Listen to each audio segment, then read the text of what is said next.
"You're coming with me," he said. The words were not a question, not an offer, but a statement of fact, as solid and unyielding as the granite bluffs that cut across the horizon. The dust of the dry road clung to everything, a fine red powder coating the cracked leather of his boots, the flanks of his steady horse, and the pale, exposed skin of the woman who stood shivering in the brutal afternoon sun. 3 men, her late husband's kin, stood near their wagon, their faces a mixture of smug satisfaction and scorn. They had done their work, a final, public act of dispossession, stripping her not only of her home and her name, but of her dignity itself, leaving her with nothing on the border of a stranger's land. The oldest of them, a man with a hard, pinched face and eyes like chips of flint, spat into the dirt. "She's grace and property, owed to us.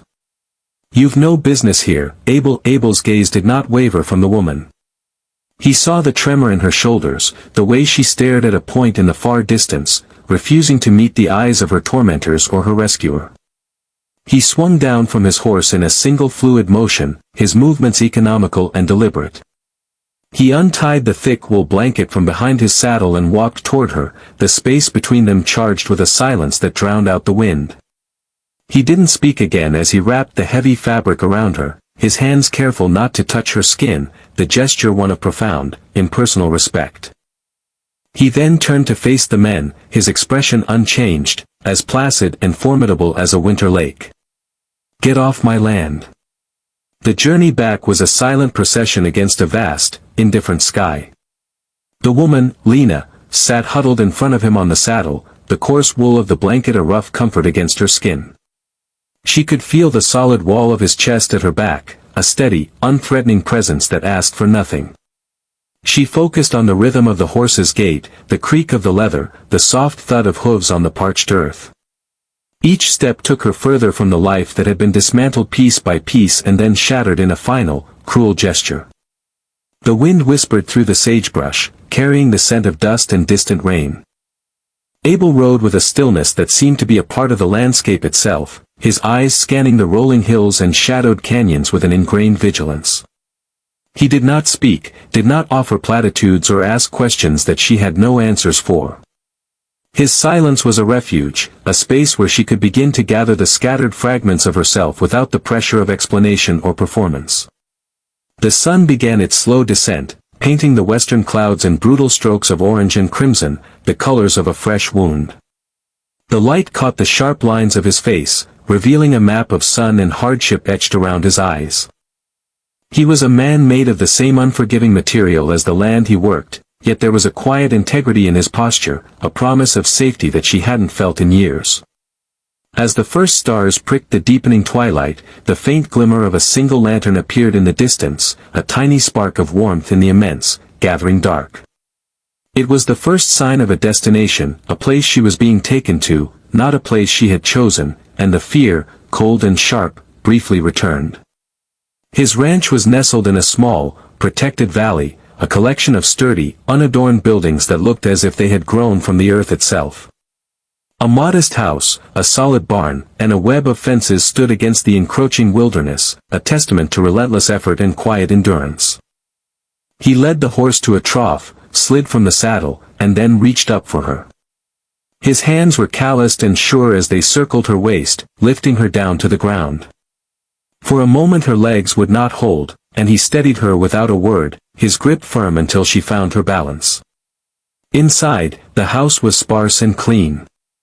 A stone fireplace dominated one wall, its hearth swept clean. The furniture was handmade, worn smooth with use. There was a faint scent of wood smoke, coffee, and old leather. He pointed to a closed door. "That room is yours. There are clothes on the bed." "They were my mother's." He moved to the stove, his actions practical, his focus already on the next necessary task. He lit a fire, the crackle and flare of the kindling filling the quiet room with a sudden, welcome life.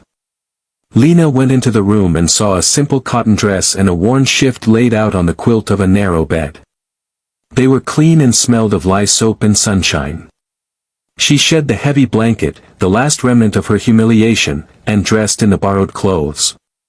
They hung loosely on her frame, but they were a shield, a beginning. When she emerged, he had 2 plates of beans and bacon on the simple wooden table. They ate in silence, the only sounds the scrape of forks on tin plates and the soft sigh of the fire. She watched him, this quiet, severe man who had intervened with the force of a natural law. He ate with the same focused intention he applied to everything, his gaze directed at his plate. He asked nothing of her, not even her name. It was a mercy she hadn't known she needed. The first days passed in a slow, silent rhythm dictated by the sun and the needs of the land. Abel rose before dawn, the soft thud of his boots on the floorboards the only alarm clock. He would be gone for hours, tending to his few cattle, mending fences, existing in a state of constant, purposeful motion.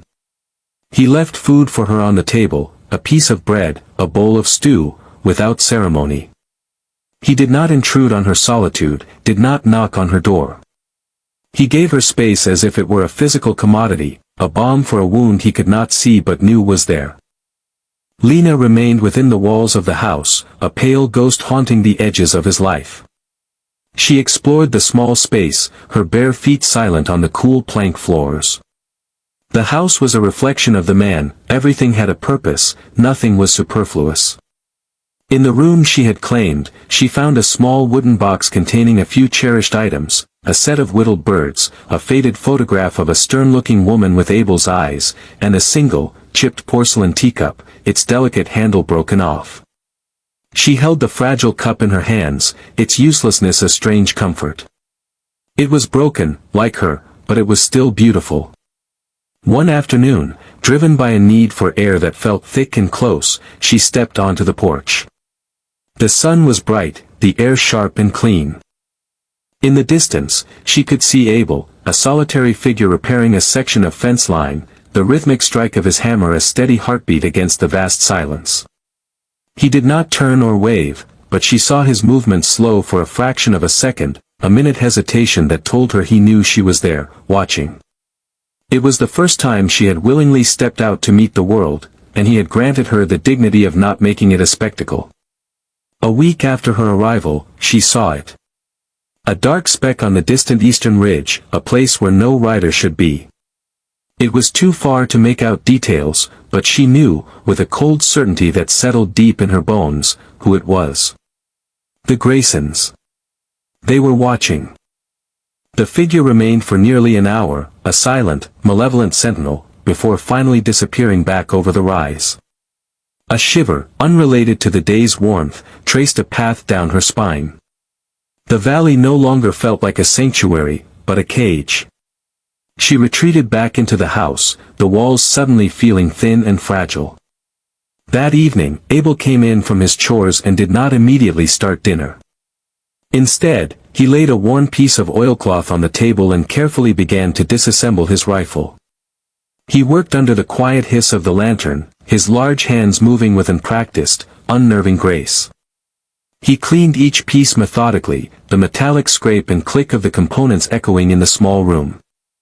He did not speak of the rider on the ridge, did not acknowledge the threat that now hung in the air between them, but his actions were a conversation in themselves. Lena sat in a chair by the hearth, watching him, her hands clenched in her lap. The methodical cleaning of the weapon was not an act of aggression, but one of sober preparation. It was an acknowledgement of the world outside their quiet valley, a world that had not forgotten her. She understood then that his protection was not a momentary act of charity, it was a responsibility he had shouldered, and he would not set it down lightly. The air grew thick with unspoken understanding, a shared knowledge of the danger that lay waiting just beyond the horizon. One night, the sharp, distressed bleating of a ewe woke the homestead. A storm was moving in from the north, the wind moaning around the corners of the house. Abel was already pulling on his boots, grabbing a lantern as he headed for the door. Driven by an instinct she didn't understand, Lena followed him out into the churning darkness. In the small birthing pen near the barn, a ewe was struggling, a lamb breech and barely breathing. The wind whipped at them, threatening to extinguish the lantern's fragile flame. Abel worked with a calm, focused urgency, his hands gentle but firm as he tried to reposition the lamb. "Hold this," he commanded, his voice tight, gesturing with his head toward the lantern. Keep the light steady. Lena took it, her hand surprisingly firm as she held the warm glass, angling the beam so he could see. She knelt in the dirt and straw, the wind tearing at her hair, and held the light unwavering. Time seemed to suspend, marked only by the heaving breaths of the ewe and Abel's low, murmuring reassurances. Finally, with a great effort, the lamb was born, slick and still. For a heart-stopping moment, it didn't move. Abel cleared its airway and rubbed its small body vigorously with a piece of burlap. Then, a shudder. A weak cry. It was alive. A wave of relief, so profound it was almost painful, washed over Lena. They had saved it. Together. As Abel settled the lamb with its mother, he glanced at Lena, his face illuminated by the lantern she still held. His expression was unreadable, but his gaze lingered for a moment longer than usual. Later, back in the warmth of the house, as the first drops of rain began to pelt the roof, she spoke. "Thank you." The two words were small against the growing roar of the storm, but they were the first she had offered freely. He simply nodded, the gesture carrying the weight of a lengthy conversation. In the weeks that followed, a quiet transformation began. The silence between them shifted from one of necessity to one of comfort.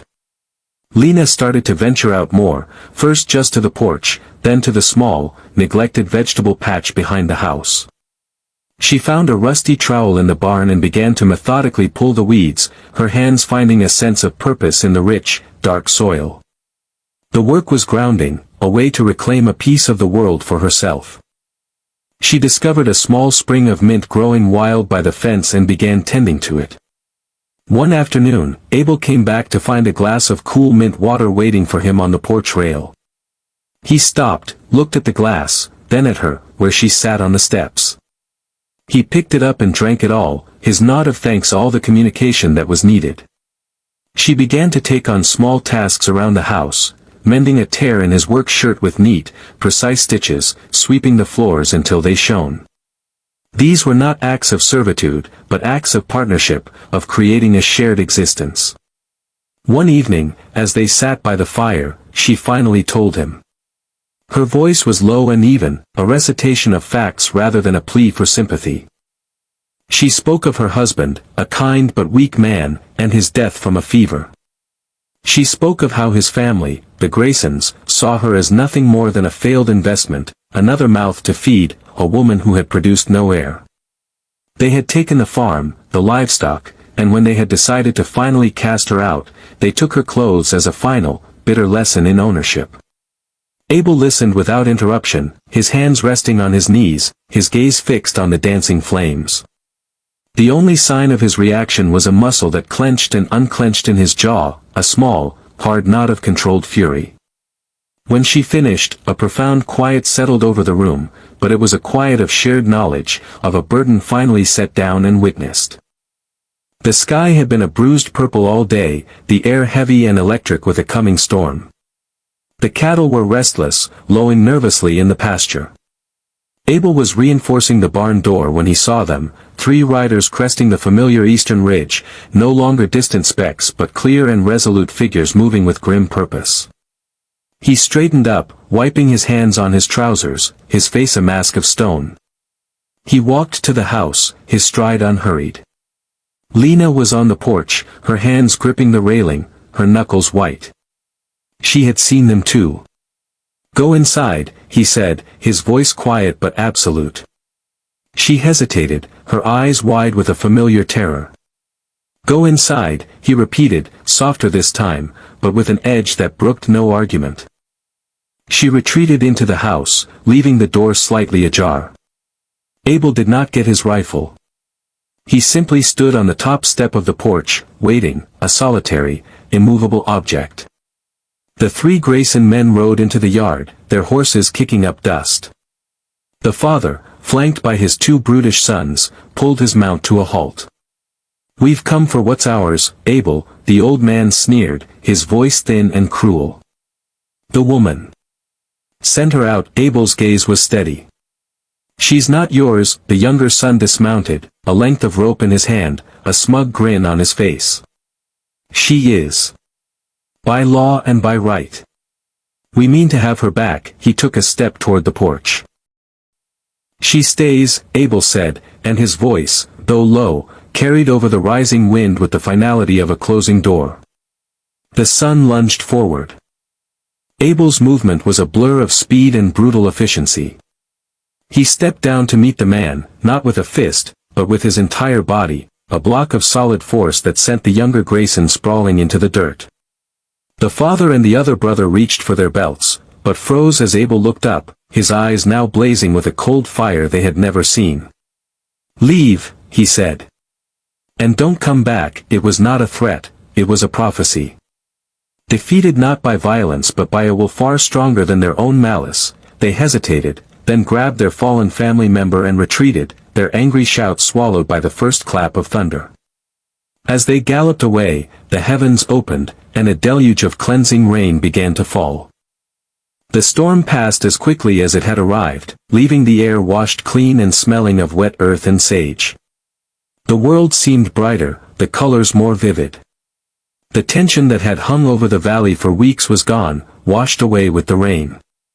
In its wake, a new, more gentle quiet settled between Abel and Lena.